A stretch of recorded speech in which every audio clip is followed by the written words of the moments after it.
Broadcasting live from the Subaru of Gwinnett studio inside the Sonesta Gwinnett Place Atlanta Hotel. It's time for Travel Safely with Brian Mulligan. Travel Safely is presented by Applied Information, creator of the Travel Safely smartphone app.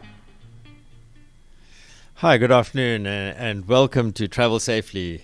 I'm your host, Brian Mulligan, and today I'm privileged to have as our guest Alyssa Davis from the Sugarloaf CID. This is a show about transportation, technology, innovation, and entrepreneurship, and delighted to have Alyssa with us this afternoon to talk about some of these things and the work that she's doing at the Sugarloaf CID. So welcome, Alyssa. Thank you. I'm happy to be here. So first of all, maybe talk us through the Alyssa story. How did you end up at the Sugarloaf CID, and how did that happen? Oh, I feel like that it's kind of a long story, so I'll try not to make it too long. I actually grew up in Atlanta, went to school in North Carolina, and then after college did Teach for America in New York City and taught at a school in the Bronx, and that was really what got me interested in transportation. I went from, having grown up in Atlanta, driving everywhere, to taking transit and walking to get around, not having a car. And when I moved back to Atlanta, realized that a lot of the issues I was thinking of, in terms of education and community and land use and transportation, were city planning issues. And so I went to Georgia Tech for the Master's in City and Regional Planning program, and that was what led me to CIDs. I did not know what a CID was until I went to Georgia Tech and joined the Master's program there. So, so got my internship actually at, it's called Gwinnett Village now, Gateway 85 CID, while I was getting my master's at Tech, and that led me to a full-time job when I graduated. So what's quite interesting about Georgia is the concept of community improvement districts. It's actually somewhat unknown in the rest of the country. There are different versions in some other states. But talk us through the community improvement district and what that means and how it actually delivers value to citizens. Yeah, so a community improvement district in other parts of the country are known as business improvement districts. And really, it's a group of commercial property owners. So it's only, office, industrial, retail, restaurants, that kind of thing, who are eligible to be members of the CID. So they come together and decide they want to improve the community. So they voluntarily sign up to pay an additional tax, and that additional millage is collected by the county and then dispersed to the CID. So we fund improvements in the district. So really our goal is to make the area safe, attractive, and connected. So we are led by a board of directors who are the commercial property owners who are investing in the district, and they determine how our funds are spent, and I'm the person that they hired to, go out and actually get the projects done. No, that's in fact, it's quite an interesting story, and often there's this conflict between tax and private sector and so forth, and entrepreneurship. And what's quite interesting about the CIDs, and I find fascinating, this is really capitalism at its best, where actually the owners of the commercial properties, yes, they've got a long-term interest in making their communities more livable and more attractive to attract tenants and so forth.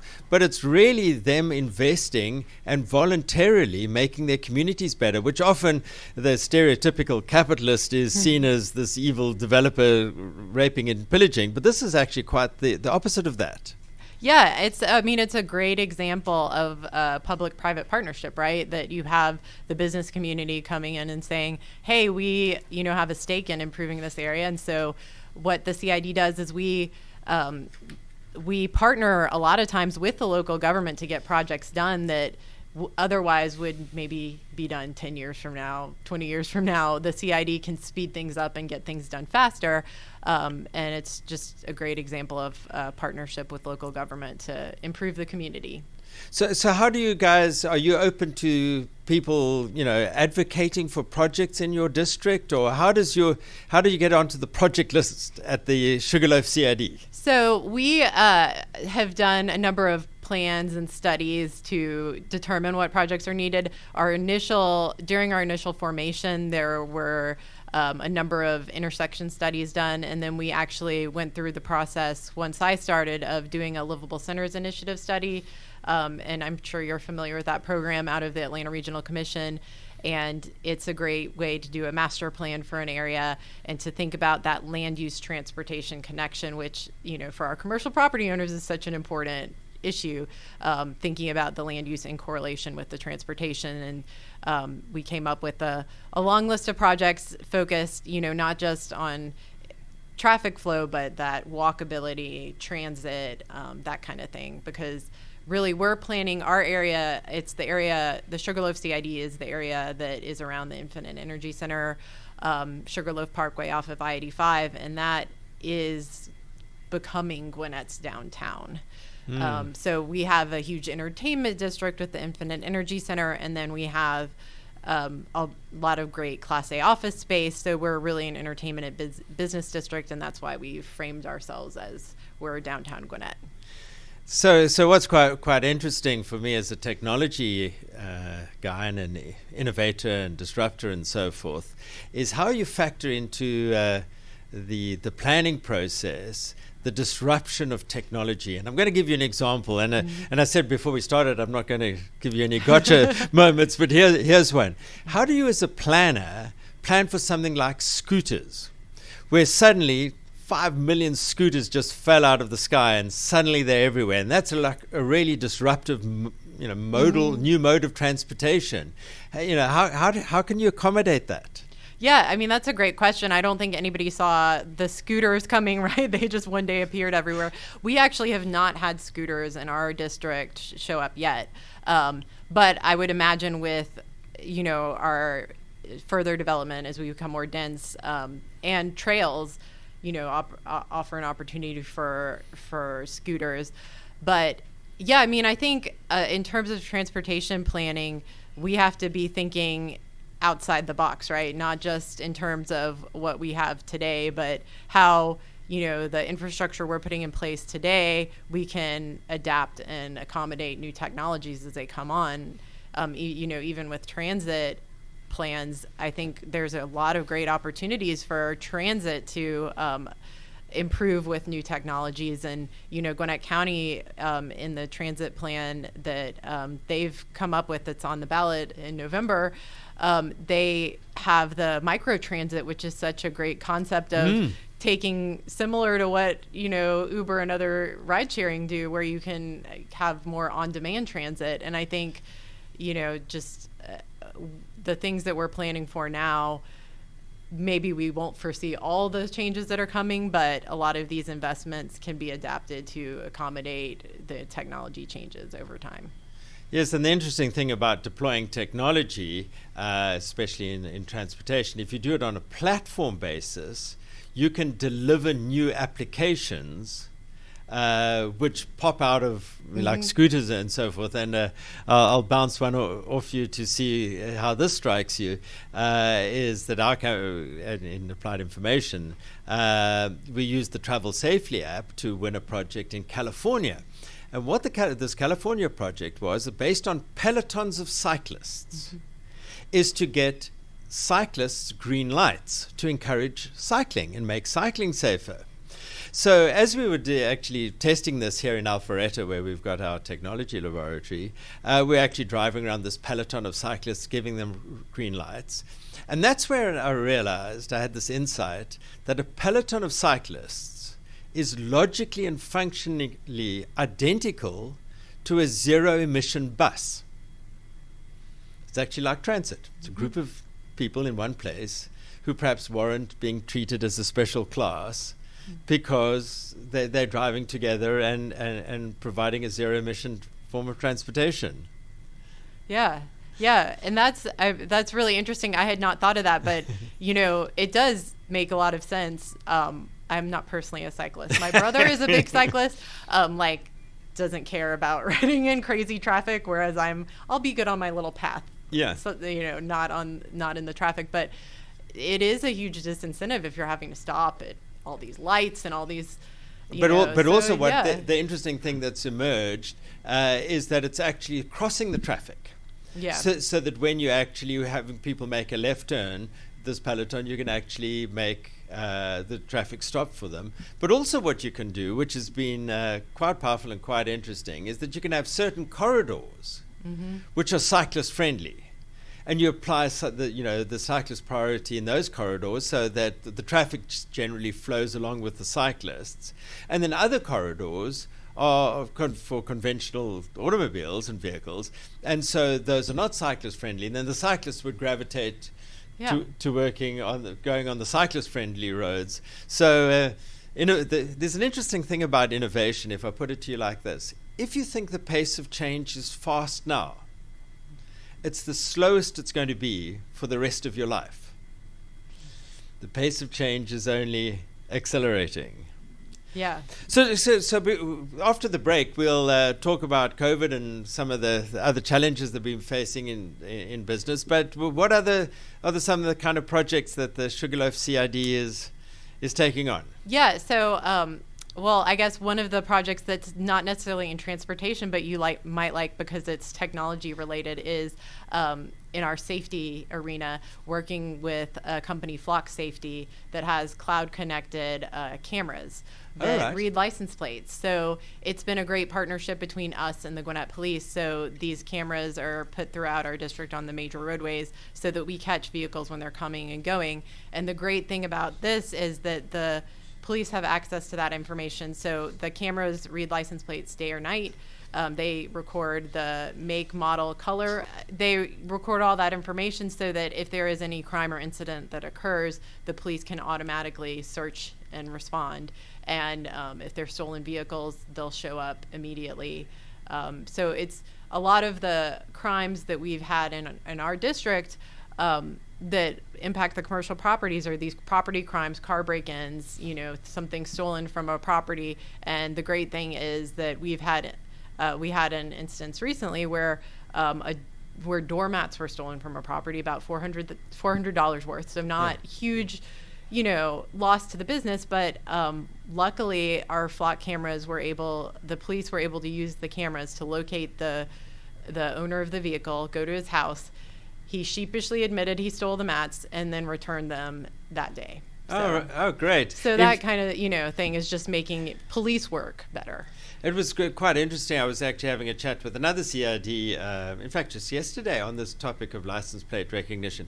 Are you doing this on public streets or on private property? So these are on the public roadways. So our goal is to catch people as they enter and exit our district. So we looked at the crime stats and worked with the Gwinnett Police and place them within our boundaries. You haven't had any questions about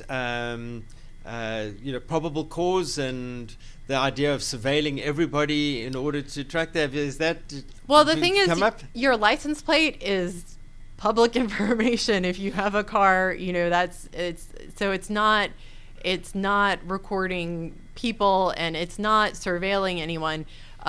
We're not monitoring anyone. It's the police are using this solely for addressing crimes, finding stolen vehicles, that kind of thing. Oh, great! I mean, obviously, I'm in favor of that objective. I've just heard in other parts of the country that sometimes it runs into some legal challenges, and wondered whether that had come up yet or not. It hasn't come yet. No, it hasn't been an issue. I mean, for us, it's been a great success story. We actually had I think it was within 1 week of putting our cameras out, a 1-year-old girl who was the subject of an Amber Alert was located through our cameras. So fantastic! Located safely. So it's been. We really have only had success stories from this project. That's great. Yeah. So this is Travel Safely with Brian Mulligan. After the break, we're going to talk about COVID and how you guys and your constituents are dealing with that. In the meantime, here's 30 Seconds with Sarah.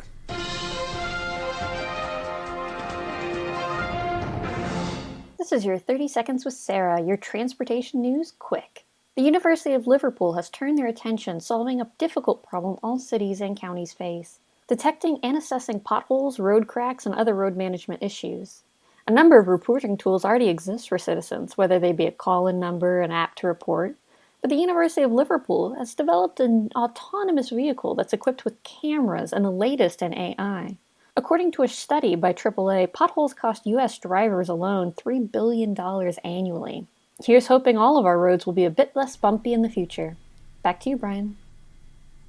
Thanks, Sarah. This is Travel Safely with Brian Mulligan. We're here today with Alyssa Davis, who's the Executive Director of the Sugarloaf CID. This is a volunteer tax organization of property owners that are committed to improving their district. So we talked about a lot of it, interesting technical things and transportation things before the break. And now let's talk about COVID and how you guys are seeing that. First of all, in your organization, you're all staying safe and staying well. And how are you working in the office again, or how's all that going? Yeah, great question. So I am the only employee of the CID. So in terms of that is a little easier to manage, right? I have been able to be flexible. I did work from home for a while, but I actually rent office space from the Gwinnett Chamber, so my office is in there. And they've done a great job of COVID protocols, bringing people back to the office safely with temperature checks and wearing masks. And so I felt comfortable coming back into the office and have been back in the office. It is nice to be able to have the flexibility to work from home, 1 day a week or 2 days a week when I don't have in-person meetings. But I also do like getting into the office. And with the CID, a lot of things I need to go out into our community to see. So it is important for me to be in the community, to go look at, check our banners, make sure something is, working right. So it's been good.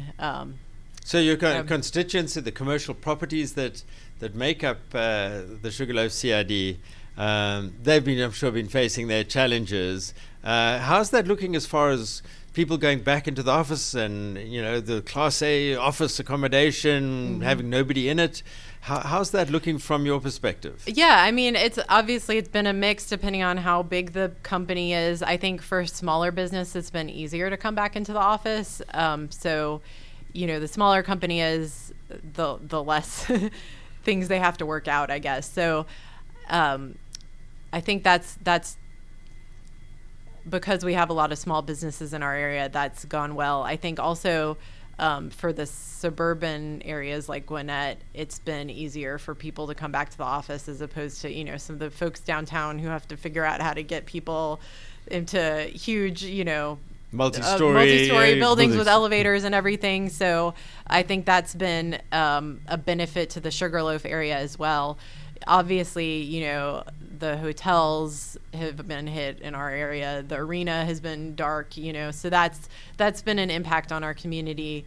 Also, I would say, though, the good news is the hotels in Gwinnett are doing better than in other parts of Metro Atlanta. So we do have some bright spots, and throughout this process, from the CID's perspective, there hasn't been we've been doing everything we can to help our property owners by communicating, connecting them to people who can help, getting them answers, connecting them to resources, programs about the PPP and that kind of thing, sharing as much information as possible as people tried to figure out what the next step is. There was that time that it was kind of changing every minute. It seemed like of every day there was a new executive order coming out. And so we were just trying to pass along that information as quickly as possible.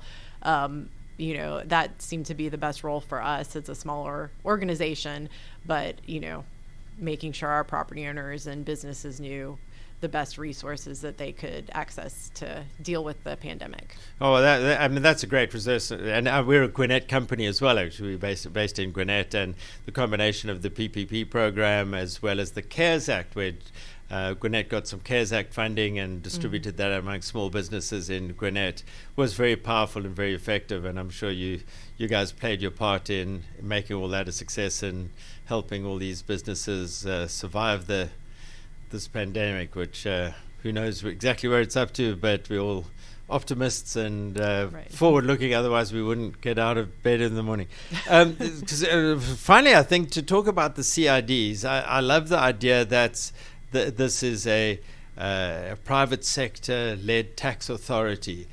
Give us your elevator pitch about why should somebody join a CID, and particularly your CID? Right. Well, it's a great question that we get a lot because, as a whole, I would say most of our commercial property owner members are not folks who like to pay taxes, right? Correct. But the great thing the CID, really it's more of an investment than a tax is the way we like to look at it. So for every dollar you invest as a property owner in the CID, we can leverage $10 or even more than that to bring more benefits to the community. So the great thing about having a CID in your community is, we are investing our own dollars, but then we're going out and getting grants, and we're partnering with, Gwinnett County and ARC and GDOT to get projects done. So really, you're kind of at a disadvantage, I think, in Metro Atlanta if you don't have a CID, because, all the major business districts, Cumberland, Perimeter, Buckhead, Downtown, Midtown, have CIDs. And so, we think our business community deserves that investment and having the advocate in the CID to improve our community. Because if you don't do anything, then you're going to slide backwards, right? You have to keep investing in your community. You have to keep making improvements. Just like in your own neighborhood, you don't want to sit back and let the grass get overgrown and trash pile up. The CID is making sure that we're keeping our community attractive and safe, and we're investing in these long-term transportation projects so that we are viable and attractive for businesses long into the future. And I think that you make a great point, which is something that I hadn't really perhaps appreciated. There's the multiplier effect, that you're making an investment, but the folks like yourself are using that investment to get grants and proposals and so forth to get additional funding into the community, which in turn makes a return on investment for the property owners because you've got better rentals, better businesses, and so forth. Yeah, and most of our tax dollars, we don't know exactly where they go. When they go into a CID, they're going into investments that are right outside your door, that are improving the community where you are. So, as a property owner, you're eligible to serve on the board, and the board makes the decision about how the dollars are spent. So, the ultimate of local government. Right, exactly. You can't get more local than a CID. Fantastic. Alyssa, thanks so much for joining me this afternoon. This has been Travel Safely with Brian Mulligan. Our guest today is Alyssa Davis, who's the Executive Director of the Sugarloaf CID. Don't forget that you can enjoy any of our episodes anytime by visiting businessradiox.com, selecting the Gwinnett studio, and then clicking on Travel Safely with Brian Mulligan. This program is also available on your favorite podcast app, including Apple iTunes and iHeartRadio. Until next time, I'm Brian Mulligan, and you've been listening to Travel Safely with Brian Mulligan on Business Radio X.